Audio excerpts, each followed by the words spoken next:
Hello student. Hello student. मैं हूं JP Verma, आपका दोस्त, आपका मेंटर, आपका टीचर। आप मुझे जो समझ सकते हैं और मैं आपको हेल्प करने के लिए आया हूं। यदि आप क्लास 12th साइंस के स्टूडेंट हैं, चाहे वो बिहार बोर्ड के हो या झारखंड बोर्ड के हो या सीबीएसई बोर्ड के हो, चाहे जिस भी बोर्ड के क्यों ना हो, आपको फिजिक्स के लिए इलेक्ट्रोस्टैटिक्स से मैं आपके लिए सारे वीवीआई यानी वेरी वेरी इंपॉर्टेंट क्वेश्चंस का कलेक्शन लाया हूँ। और मैं टोटल मिला करके इलेक्ट्रोस्टैटिक्स से 87 क्वेश्चन प्रोवाइड करूँगा और इसी क्वेश्चंस में से आपको बोर्ड एग्जामिनेशंस में क्वेश्चन मिलेगा।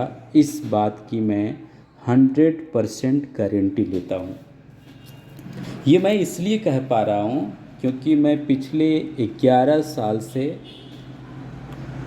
फिज़िक्स के साथ साथ मैथ्स का क्लास ले रहा हूँ, तो मुझे इस बात का पूरा पता होता है कि कौन सा क्वेश्चन एग्ज़ाम में आता है। और पिछले 4-5 साल से तो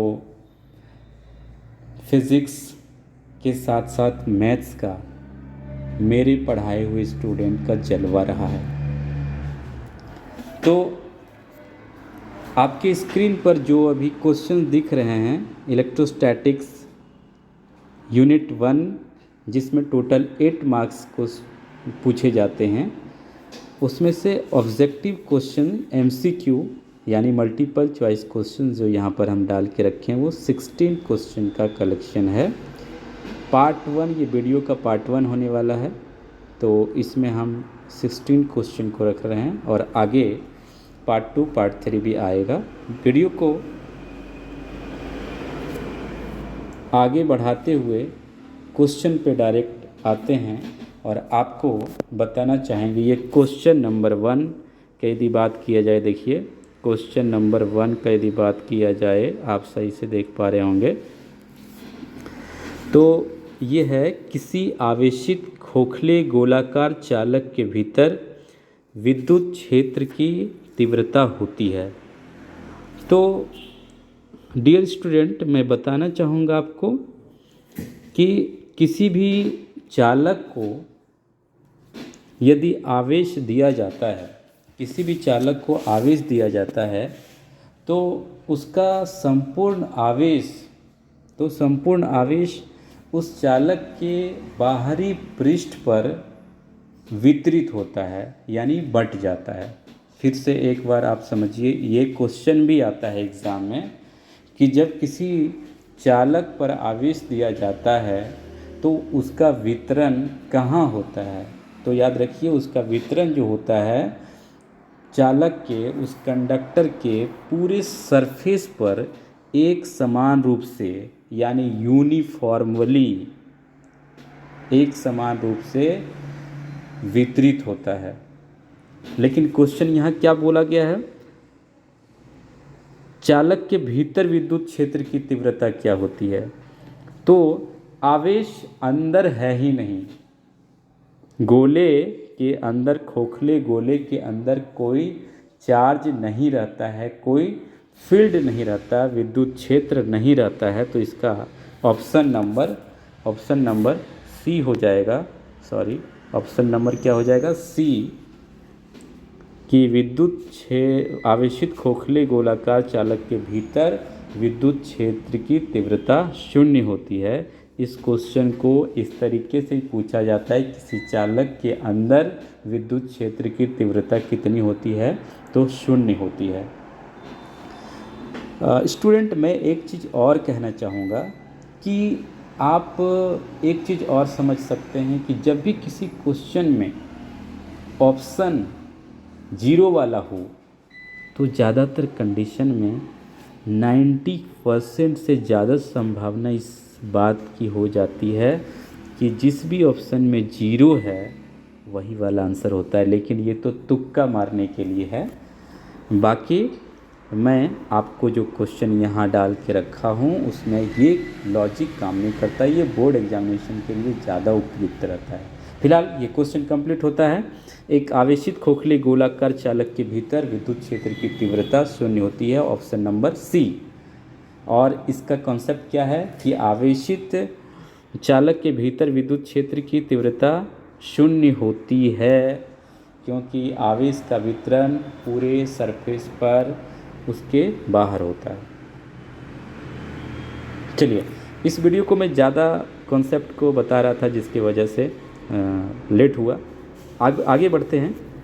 यदि आपको क्वेश्चन का एनालिसिस के साथ चाहिए वीडियो तो आप कमेंट बॉक्स में कमेंट ज़रूर कीजिएगा, ताकि मुझे पता चल पाए कि आपको किस तरह का रिक्वायरमेंट चाहिए, डायरेक्ट ऑप्शन चाहिए या फिर उसका एक्सप्लेनेशन के साथ चाहिए।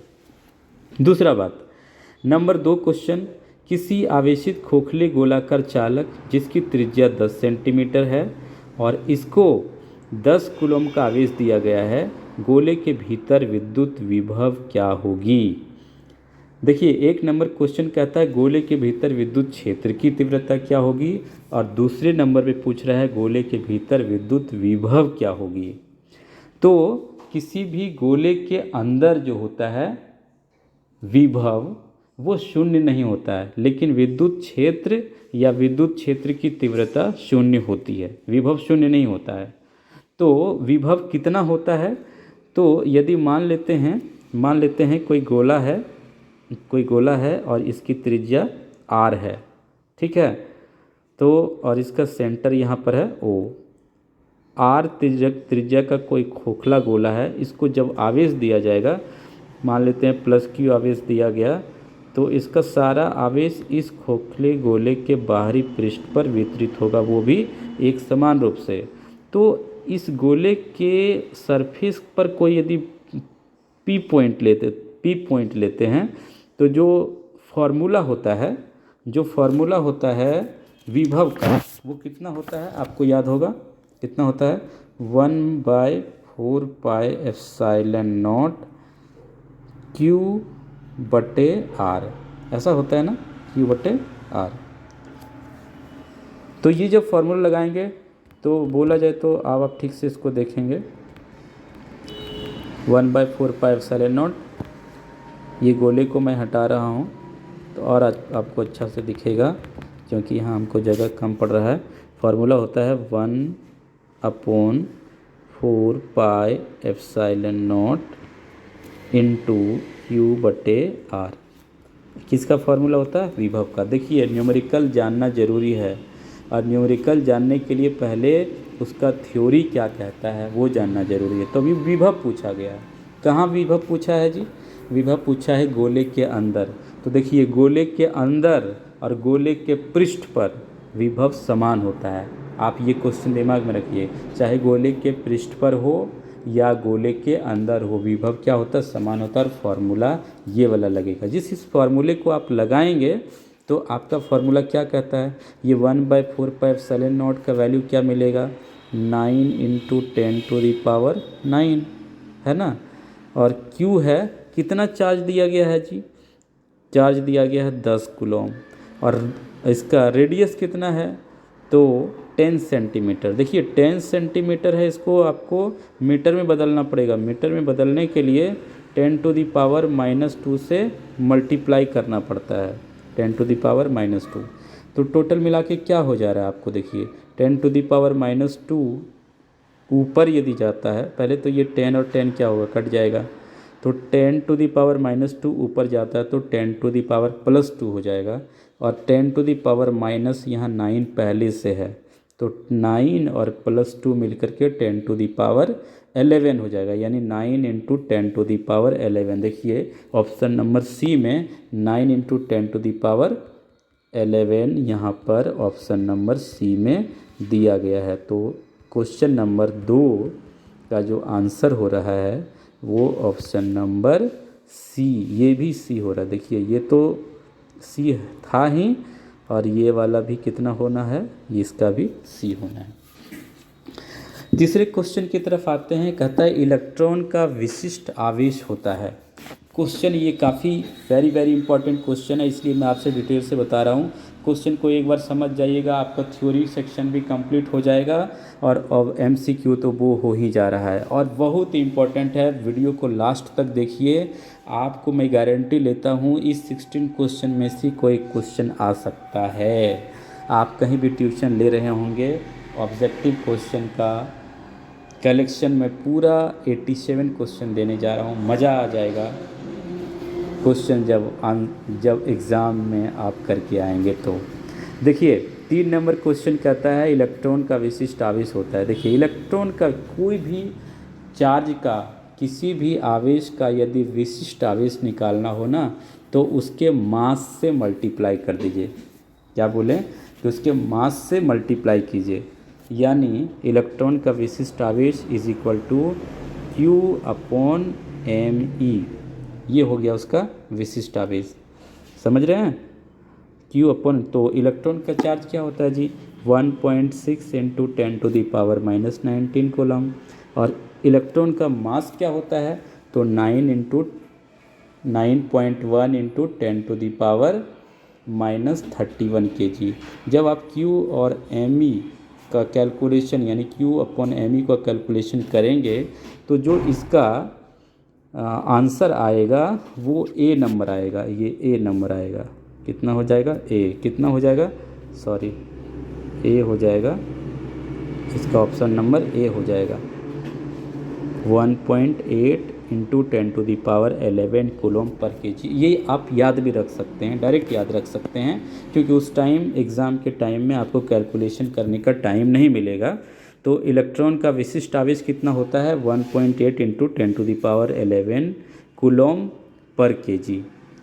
चलिए क्वेश्चन नंबर 4 की तरफ चलते हैं। क्वेश्चन नंबर 4 क्या बोलता है 64 समरूप छोटी बूंदें जिनमें प्रत्येक की धारिता 5 माइक्रोफैरेड है मिलकर एक बड़ी बूंद बनाती है ना। ये देखिए ये क्वेश्चन, ये 64 समरूप छोटी बूंदें जिनमें प्रत्येक की धारिता 5 माइक्रोफैरेड है मिलकर एक बड़ी बूंद बनाती है। बड़ी बूंद की धारिता क्या होगी। दोस्तों मेरे छोटे प्यारे बच्चों, ये वाला क्वेश्चन तो इतना शानदार है कि हर साल एग्ज़ाम में आने का ठेका ले रखा है। आप देखिए 64 समरूप छोटी बूंदें, ये क्वेश्चन आप दिमाग में फिट कर लीजिए। ये क्वेश्चन हर हाल में एग्ज़ाम में आना है, ये हर एक साल आता है। एक आध साल छूट जाए अलग बात है। तो इसका जो आंसर मिलेगा ना वो 20 माइक्रोफैरेड होगा। अब कैसे होगा तो आप देखिए 64 है ना, तो 64 का क्यूबिक रूट निकालिए। 64 का क्यूबिक रूट आएगा कितना 4 आएगा। 64 का क्यूबिक रूट निकालेंगे तो कितना आएगा 4 आएगा। और 4 को किससे मल्टीप्लाई करना है 5 से मल्टीप्लाई करना है। तो 4 इंटू 5 कितना हो जाएगा 20। तो 20 माइक्रोफैरेड जो होगा वो बड़ी बूंद की धारिता होगी। आपको एक चीज़ और इसमें बता रहे हैं, यदि 64 बूंद नहीं रहेगा तो कितना रहेगा तो 125 बूंद रहेगा। 125 मतलब उतना बूंद दिया जाएगा जिसका कि आप क्यूबिक रूट यानी घनमूल निकाल सकते हैं, जो परफेक्ट घनमूल आए। तो कितना कितना रह सकता है देखिए दो किसके लिए आएगा तो 8 समरूप छोटी बूंदें हो सकता है। तब 2 गुना 5 करते 64 है तो उसका क्यूबिक रूट कितना हो जाएगा 5 है ना 4 और 4 इंटू 5 कितना हो जाएगा 20 माइक्रोफैरेड। यदि 125 छोटी बूंदें देता तो उसका क्यूबिक रूट कितना हो जाता 125 का 5 होता तो 5 गुना 5 करते हैं तो 125 माइक्रोफैरेड। इस तरह से आपको सिंपली इसका क्यूबिक रूट यानी जो भी जितना छोटी बूंदें रहेगी उतने का क्यूबिक रूट निकाल करके और जो 5 माइक्रोफैरेड रहे या जो जितना माइक्रोफैरेड रहे उसके साथ मल्टीप्लाई कर दीजिए, आपको उसका आंसर मिल जाएगा। तो यहाँ ऑप्शन नंबर क्या हो जाएगा ऑप्शन नंबर हो जाएगा बी और ये हो जाएगा आपका आंसर। दोस्तों वीडियो को स्किप नहीं कीजिएगा वरना आपका बहुत शानदार सा क्वेश्चन जो है यहाँ पर वो नहीं हो पाएगा। एग्ज़ाम में आप अच्छा परफॉर्म नहीं कर पाएंगे। चलिए पांचवा पांचवा क्वेश्चन कहता है किसी वस्तु पर 1 कूलम आवेश होने के लिए उसमें से निकाले गए इलेक्ट्रॉन की संख्या कितनी होगी। अब देखिए, किसी वस्तु पर 1 कूलम का आवेश है। अब 1 कूलम की जगह पर 2 कूलम, 3 कूलम, 4 कूलम भी दे सकता है। तो इलेक्ट्रॉन की संख्या कितनी होगी पूछ रहा है। तो जो चार्ज का फॉर्मूला होता है, क्वांटाइजेशन ऑफ चार्ज आप पढ़े होंगे, आवेश का क्वांटमीकरण, जो Q बराबर प्लस माइनस एन ही होता है ना। तो हमको पूछा जा रहा है एन का वैल्यू पूछा जा रहा है, जबकि कहता है कि क्या किया जा रहा है, इलेक्ट्रॉन कितना निकाला गया। तो 1 कूलम, इसका वैल्यू दे दिया है कितना, 1 कूलम, और इलेक्ट्रॉन का तो अपना पता ही रहता है। तो जो n का वैल्यू निकलेगा आपका, वो निकलेगा 6.25 इंटू 10⁻18। आप देखिए Q बराबर एन ई के फार्मूला से n का वैल्यू जब निकालेंगे तो ये आएगा, कितना आएगा देखिए जी, सॉरी, कितना आएगा 6.25 इंटू 10⁻18 कूलम। यहाँ पर ऑप्शन नंबर बी में है 18 कूलम, ऑप्शन नंबर बी में है। देखिए ऑप्शन नंबर बी कितना बोलता है, ऑप्शन नंबर बी थोड़ा सा नहीं दिख रहा है। 6.25 इंटू 10⁻, हाँ दिख रहा है 18 कूलम। ये है ऑप्शन नंबर बी। मित्रों, यदि आपको मेरा इसका पूरा PDF चाहिए तो मैं इसका पूरा PDF दे सकता हूँ। थोड़ा सा आपको चार्ज देना होगा, बहुत ज़्यादा नहीं देना होगा, बहुत कम देना होगा। आप आराम से इस PDF को मंगवा सकते हैं, मैं आपको भेज सकता हूँ। इसलिए आप टेंशन लेने की कोई ज़रूरत नहीं है आपको, हम पूरा PDF आपको दे सकते हैं। चलिए आगे का क्वेश्चन के बारे में बात किया जाए। जो 4 नंबर तो हो गया, 5 नंबर भी हो गया। 5 नंबर में क्या था, 1 कूलम आवेश होने के लिए 6.25 इंटू 10⁻18 इलेक्ट्रॉन निकालने होंगे। ये भी क्वेश्चन बहुत पूछा जाता है, आप इस बात को दिमाग में रख लीजिए बढ़िया से।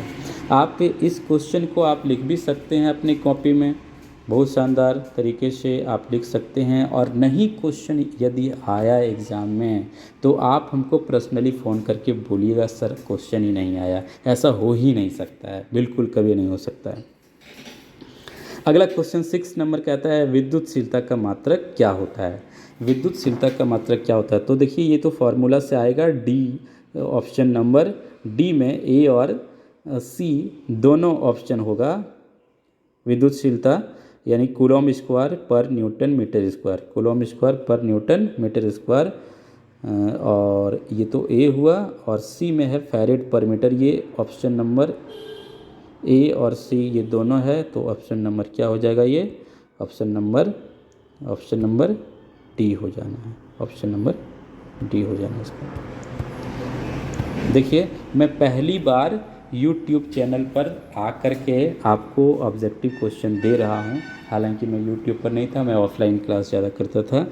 आज मैं आपके फ़ायदे के लिए मैं बता रहा हूं। चलिए क्वेश्चन नंबर अब है क्वेश्चन नंबर 6 तो हो गया, जिसका ऑप्शन कितना है, ऑप्शन नंबर डी। आप पेन लेकर के आप हर एक ऑप्शन को आप टिक भी करते चले जाएंगे तो और अच्छा रहेगा। इसके बाद लास्ट में आप इसको स्क्रीनशॉट ले लीजिएगा ताकि आपको सारे क्वेश्चन को अच्छा से डील हो जाए। 7 नंबर है, यदि एक गोले पर 10 कूलम का आवेश हो तो उसकी सतह पर विद्युत फ्लक्स कितनी होगी। देखिए क्या बोला, यदि एक गोले पर 10 कूलम का आवेश हो तो उसके सतह पर विद्युत फ्लक्स कितनी होगी। तो जो हमारे पास फ्लक्स का फॉर्मूला है, मेरे मित्र, मेरे दोस्त, मेरे प्यारे बच्चों, जो हमारे पास फ्लक्स का फार्मूला होता है वो क्या होता है जी, phi E is equal to Q upon epsilon naught, है ना। तो Q का वैल्यू दे दिया हुआ है, एप्सिलॉन नॉट का वैल्यू आपको निकालना पड़ेगा। अब कहाँ से निकालना पड़ता है, तो देखिए 1/4 pi epsilon not, 1/4 pi epsilon not का वैल्यू क्या होता है, क्या होता है 9 इंटू 10⁹।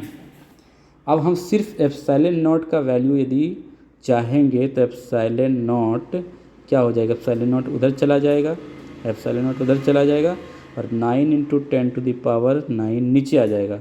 तो 9 4 से मल्टीप्लाई जब होगा तो 9 चौका 36 into 36 pi into 10⁹, 36 pi into 10⁹, यानी एप्सिलॉन नॉट का जो वैल्यू हो जा रहा है फाइनली वो हो जा रहा है ये 1/36 पाई इंटू 10⁹ हो जा रहा है, देख रहे हैं। तो ये फाइनली इसको आप कैलकुलेट करेंगे, इस एप्सिलॉन नॉट का वैल्यू जब यहाँ रखेंगे, क्यू के जगह पर रखेंगे, क्यू नॉट की जगह पर रखेंगे, तो आपको जो वैल्यू मिलने वाला है, आपका वैल्यू जो मिलने वाला है, आप इस बात को ध्यान में रखिए कि ये क्वेश्चन ये सब डायरेक्ट पूछा जाता है, ये सब न्यूमेरिकल आपको डायरेक्ट एग्जामिनेशन में दिखाई देगा, डायरेक्ट दिखाई देगा। वो कितना होगा, तो 7 नंबर का जो ऑप्शन है आप कैलकुलेशन करके हमको बताएंगे कि कितना आता है, लेकिन 7 का जो है यहाँ ऑप्शन नंबर डी एक भी ऐसा नहीं आएगा। देखिए जो हमारा आएगा ऑप्शन वो कुछ और आएगा, लेकिन यहाँ ऑप्शन नंबर कितना है, यहाँ डी रहेगा, यानी ये सब कोई ऑप्शन मैच नहीं करेगा। आप जिस तरह से हम बताए हैं उस तरह से कैलकुलेशन जब करेंगे तो वो कोई ऑप्शन सेट नहीं होगा, तो ये ऑप्शन नंबर क्या हो जाना है, यहाँ पर डी हो जाना है। चलिए अगले क्वेश्चन की तरफ बढ़ते हैं। कहता है इलेक्ट्रॉन वोल्ट द्वारा मापा जाता है।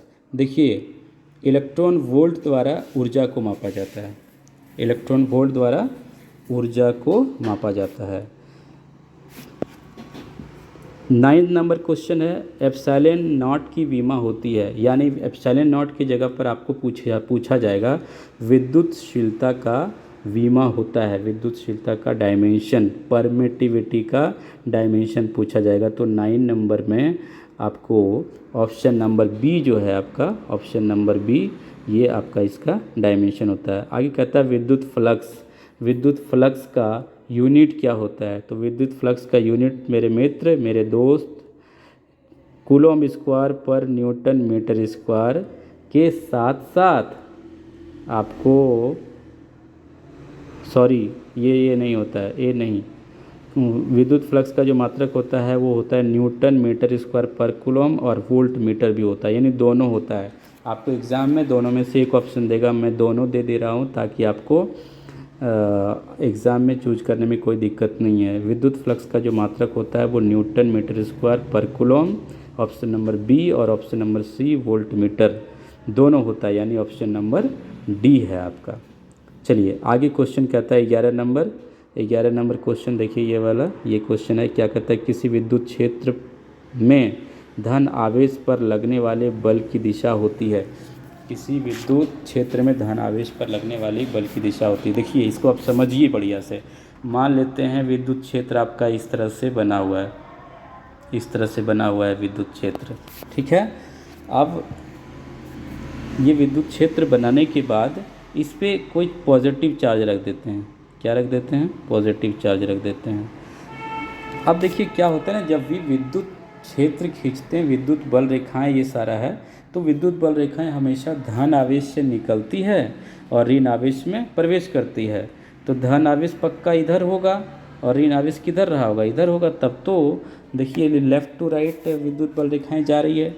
तो जब पॉजिटिव चार्ज को रखेंगे तो वो नेगेटिव चार्ज क्या करेगा, अपनी ओर आकर्षित करेगा। तो ये नेगेटिव चार्ज इस पॉजिटिव चार्ज को अपनी ओर क्या करेगा, खींचना चालू कर देगा। तो पॉजिटिव चार्ज जो दिख रहा है, ये पॉजिटिव चार्ज जो दिख रहा है वो किधर जाना चाहेगा, विद्युत क्षेत्र की दिशा में, किधर, तो नेगेटिव चार्ज की तरफ। तो इससे ये पता चलता है कि जब धन आवेश को किसी विद्युत क्षेत्र में रखते हैं तो उस पर लगने वाला बल जो होता है उसकी दिशा विद्युत क्षेत्र की दिशा में होगी। लेकिन वही नेगेटिव चार्ज को रख देंगे यहाँ, नेगेटिव चार्ज को रख देंगे, नेगेटिव चार्ज को रख देंगे, तब तो अभी पॉजिटिव चार्ज इधर है, नेगेटिव चार्ज इधर है तो ये नेगेटिव तो उसको मांगेगा नहीं, क्योंकि समान आवेश में प्रतिकर्षण होता है, तो ये इस डायरेक्शन में फोर्स इस डायरेक्शन में आना चाहेगा।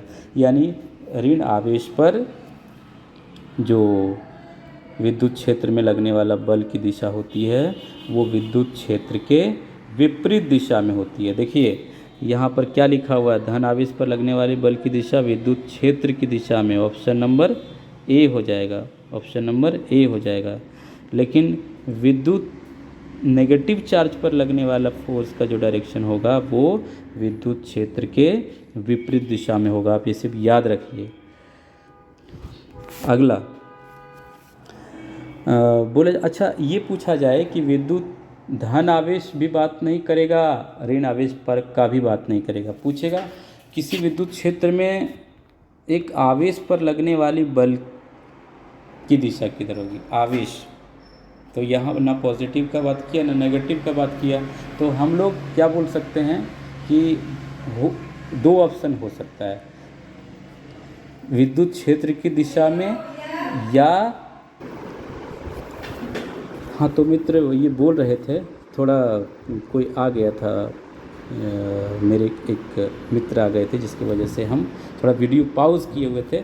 तो कनेक्शन कहाँ से लगा, विद्युत क्षेत्र में देखिए 3 तरह से क्वेश्चन आएगा। विद्युत क्षेत्र में धनावेश पर लगने वाली बल की दिशा, विद्युत क्षेत्र में ऋणावेश पर लगने वाली बल की दिशा, विद्युत क्षेत्र में आवेश पर, विद्युत आवेश पर लगने वाली बल की दिशा। देखिए सुने आप अच्छा से, धन आवेश, ऋण आवेश, और एक में ना धन और ऋण का बात कर रहा है। तो धन आवेश पर जब फोर्स लगेगा तो उसकी दिशा विद्युत क्षेत्र की दिशा में होगी, विद्युत क्षेत्र की दिशा में इधर ही होगा, ऋण आवेश पर इसके विपरीत में होगा। और यदि सिर्फ चार्ज दे दे तो कांट बी डिटरमाइंड, हम बता नहीं सकते, मतलब धन विद्युत क्षेत्र की दिशा में भी हो सकता है या विद्युत क्षेत्र के विपरीत दिशा में भी हो सकता है। चलिए अगले क्वेश्चन की तरफ। अगला क्वेश्चन क्या बोलता है, विद्युत क्षेत्र की दिशा होती है, देखिए विद्युत क्षेत्र की दिशा घटते हुए विभव की ओर होता है, तो ऑप्शन नंबर ये बी, घटते हुए विभव की ओर होता है। विद्युत क्षेत्र की दिशा जो होती है घटते हुए विभव की ओर होती है। इसके बाद है विद्युत फ्लक्स का विमा क्या होता है, तो विद्युत फ्लक्स का जो विमा 13 नंबर में पूछा गया है। विद्युत फ्लक्स का जो विमा होता है मेरे दोस्त वो होता है, देखिए आपको कैलकुलेट करके निकालना होगा, लेकिन मैं आपको बता दे रहा हूँ, विद्युत फ्लक्स का विमा जो होता है वो होता है ml3T-3A-1, यानी option number C, option number C में जो है विद्युत फ्लक्स का विमा होता है। ये सब याद करना पड़ेगा, लेकिन कैलकुलेशन करके निकाला जाता है। तो जो भी डायमेंशन और यूनिट है यानी विमा और मात्रा का, उसको आप अच्छा से याद कर लीजिए। तो ये ऑप्शन नंबर सी होता है, ml3T-3A-1। इसके बाद 14 नंबर में देखिए क्या है, कहता है किसी विद्युत रोधी माध्यम का परावैद्युतांक एप्सिलॉन आर हो सकता है। देखिए थ्योरी क्या कहता है कि किसी भी विद्युत रोधी माध्यम का परावैद्युतांक जो होता है वो क्या होता है, 1 से बड़ा होता है। 1 से बड़ा, आप 2, 3, 4, 5 कुछ भी रहे चलेगा, 1 से बड़ा होना चाहिए, यानी 1 से बड़ा कौन है यहाँ पर, 5 है। तो विद्युत रोधी पदार्थ के माध्यम का अपवर्तनांक कितना होगा, ऑप्शन नंबर डी हो जाएगा यहाँ पर, क्योंकि ऑप्शन नंबर डी में जो ऑप्शन है वो 5 है, तो 5 तो हो सकता है, वो तो 1 से बड़ा है। -2 देखिए 1 से छोटा है तो नहीं ले सकते हैं। इसके बाद बोलता है जब किसी पदार्थ को धनावेशित किया जाता है तो उसका द्रव्यमान क्या होगा, क्वेश्चन नंबर 15। देखिए बहुत शानदार सा क्वेश्चन है, शानदार सा क्वेश्चन है ये क्या बोल रहा है कि जब किसी पदार्थ को धनावेशित किया जाता है तो उसका द्रव्यमान क्या होगा। देखिए इसको समझिए बढ़िया से, किसी भी पदार्थ को जब आवेशित किया जाता है तो या तो उसमें इलेक्ट्रॉन दिया जाए या उससे इलेक्ट्रॉन निकाला जाए। तो जब इलेक्ट्रॉन उससे निकलता है तो वो बॉडी धनावेशित होता है, और जब वो इलेक्ट्रॉन को ग्रहण करता है तो वो ऋणावेशित होता है ना। अब इसका कॉन्सेप्ट क्या है कि जैसे हम इलेक्ट्रॉन निकालेंगे तो उसमें प्रोटॉन की संख्या बढ़ती है, इसलिए वो धनावेश हो जाता है, और जब इलेक्ट्रॉन उसमें डाल देंगे तो इलेक्ट्रॉन की संख्या उसके अंदर बढ़ जाती है, तो वो ऋणावेश हो जाता है। तो जब इलेक्ट्रॉन का तो अपना मास होता है, द्रव्यमान होता है। तो इलेक्ट्रॉन जब निकलेगा तो धनावेशित होगा, और जब इलेक्ट्रॉन निकलेगा तो अपना मास लेकर के ना निकलेगा जी, अपना द्रव्यमान लेकर निकलेगा। तो द्रव्यमान लेकर निकलेगा तो उस बॉडी का द्रव्यमान क्या होगा, घट जाएगा। तो देखिए ऑप्शन नंबर ए में है, ऑप्शन नंबर ए इसका क्या कहता है, ऑप्शन नंबर ए लिखता है कि द्रव्यमान क्या होता है, घटता है। यानी धनावेशित होने पर द्रव्यमान घटेगा पदार्थ का, और ऋणावेशित होने पर तब क्या होगा, इसका उल्टा, ऋणावेशित होने पर इसका द्रव्यमान बढ़ जाएगा, क्योंकि इलेक्ट्रॉन अपना द्रव्यमान लेके उसमें जाएगा। और एक तीसरा क्वेश्चन भी यहाँ पे मैं बता रहा हूँ, बोलेगा सिर्फ आवेशित किया जाता है। देखिए धनावेशित, ऋणावेशित और आवेशित, हम एक क्वेश्चन को 3 भाग में बांट दे रहे हैं ताकि आपको कोई क्वेश्चन आ जाए इस तरह का तो आपको कंफ्यूज होने की कोई आवश्यकता नहीं है। इसलिए मैं डिटेल से थोड़ा सा और क्वेश्चन को रिलेट करके बता देता हूँ कि जब किसी पदार्थ को ऋणावेशित किया जाता है तो उसका द्रव्यमान क्या होगा, बढ़ जाएगा, जबकि धनावेशित करने में घट जाएगा। और तीसरा, यदि बोलेगा सिर्फ आवेशित किया जाता है तो उसका द्रव्यमान घट या बढ़ सकता है। क्यों, क्योंकि धनावेश रहेगा तो घटेगा, ऋणावेश रहेगा तो बढ़ेगा। तो ये 15 क्वेश्चन हुआ ना। अब 16वां में देखिए क्या होता है, कहता है यदि दो आवेशों के बीच की दूरी दोगुनी कर दी जाए तो उनके बीच लगने वाला बल हो जाता है।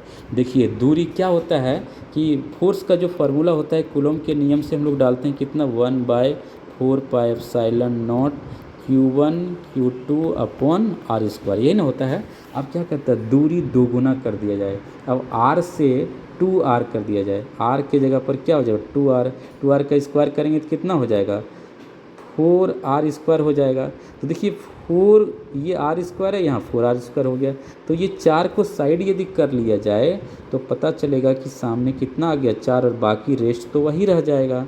तो ये तो पहले वाला फोर्स था, तो क्या हो गया, 2 गुना करने पर जो फोर्स होता है, जो बल होता है, वो 1/4 गुना हो जाएगा। क्या हो जाएगा, 1/4 गुना। आप इसको और बढ़िया से समझिए, यदि फोर्स यदि दोनों आवेशों के बीच की दूरी बढ़ा दिया जाता है, दोनों आवेश के बीच की दूरी 2 गुना कर दिया जाता है तो क्या होगा, 2 गुना करने से उसके बीच लगने वाला बल 1/4, 2 को स्क्वायर कीजिए 1/4।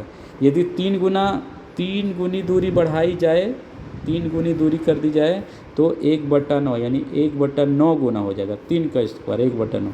4 गुनी कर दी जाए, दोनों के बीच की दूरी 4 गुनी कर दी जाए तो 16, 1/16 गुनी उसकी फोर्स हो जाएगी। देखिए अब दूसरा बात है कि 1/4 गुना जो हुआ है ये वाला फोर्स, ये ऑप्शन नंबर बी, वो फोर्स बढ़ा या घटा है, तो बोलेंगे पक्का बढ़ता है। जैसे दूरी, दोनों आवेश के बीच की दूरी बढ़ती है तो उसके बीच लगने वाला बल का मान कम होता है, कम होगा। उसी तरह से 2 गुने में 1/4 गुना, 3 गुनी बढ़ाएगी तो 1/9 गुना। इस तरह से जितना गुना बढ़ाया जाएगा दूरी उतना का स्क्वायर करके 1/4 कर देना है, बस ये हो जाएगा। तो ये सारे क्वेश्चन जो थे मेरे मित्र, ये काफ़ी इम्पॉर्टेंट क्वेश्चन था। ये 16 क्वेश्चन जो अभी हम पार्ट 1 इलेक्ट्रोस्टैटिक्स में रखे हैं वो बहुत ही शानदार क्वेश्चन रखा गया है, और एग्ज़ाम में हर हाल में क्वेश्चन पूछता है। आप इसको बढ़िया से तैयार कीजिए। इलेक्ट्रोस्टैटिक्स पार्ट 2 हम लाएंगे जिसमें और बाकी क्वेश्चन 87 पूरा करना है। और किसी भी तरह की समस्या यदि आपको हो रही है तो आप कमेंट बॉक्स में अपना क्वेश्चन पूछ सकते हैं, इससे रिलेटेड जो हम आपको बताने का पूरा प्रयास करेंगे। और बहुत ऑल द बेस्ट, आप लोग अच्छा से तैयारी कीजिए। और 2025 में ऑब्जेक्टिव क्वेश्चन का 35 में 35 ला करके एक रिकॉर्ड बनाइए, और थ्योरी सेक्शन भी इसी तरह से तैयारी करते जाइए ताकि आपका रिजल्ट बहुत अच्छा हो। मैं मैथ्स भी पढ़ाता हूँ, तो बाद में हम मैथ्स का भी वीडियो डालूँगा, आप उसको भी देख सकते हैं। अभी तो मैं सिर्फ एक ही वीडियो डाल करके आपको हेल्प कर पा रहा हूँ। बहुत बहुत धन्यवाद पूरा वीडियो देखने के लिए।